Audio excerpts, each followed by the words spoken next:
Okay, so in the last part, we saw that, we saw how data is synchronized and so on, but we also saw that when we register the gateway service, that the model is incomplete. So we can't actually play the game yet, because the model of the gateway service doesn't reflect all the nodes that are, or that exist in the IoT device that we emulate.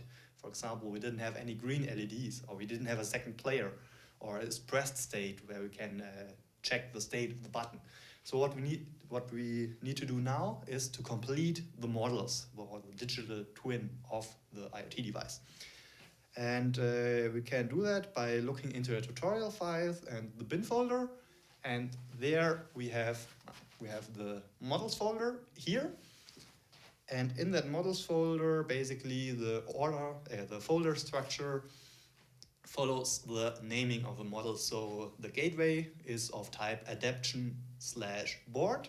So we can look in the adaption folder, and then we see, okay, there is a board.xml and there's also player control.xml, and we can just double click on both and open them.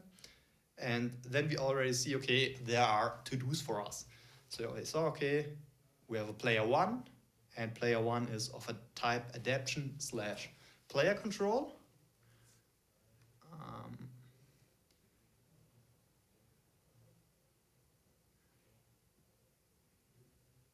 I cannot increase it, unfortunately. And what is missing is a second player, player 2, and also the alarm node that can be used to indicate that the game is running. And also the player 1 is just inherited from that model. So if you look in the player control model, there we see the red LED and the trigger node, which can be used to trigger the red LED for, or the event that the button is pressed for that player.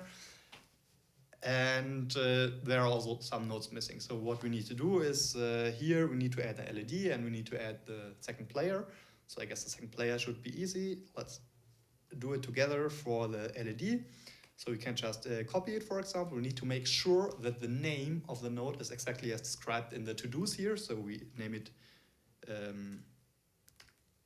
alarm, as described here.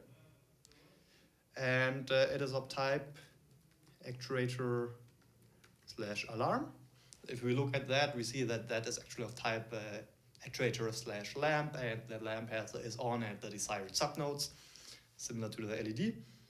And we can save that. And in the player control, we also have to add the nodes for the, for example, let's do it together for the node of time, where we can query the time the player needed to take off the hand from the trigger.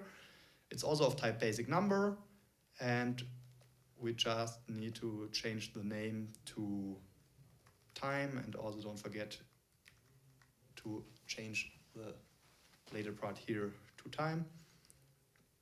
And once you're finished with all nodes, we don't do all together, you can continue and basically start to play the game, because now the model is complete and we have the binaries that are already complete with the code. So we can open a terminal and we can go to the tutorial bin folder, start a knowledge agent. So we start knowledge agent 1 always, because this is the default for all services. And then we can basically start the different services. So for example, in the binary folder, we can first start the IoT device, which displays us the IoT device here. Then we can start the gateway, and basically we need to start all the different services here with the gateway first, IoT device first, then the gateway, then the leaderboard and monitor services, and last but not least, the control service. And afterwards, if we focus on the screen, we can actually play the game here. So currently it's not working because not all services are running, but that's up to you. And have fun with that part.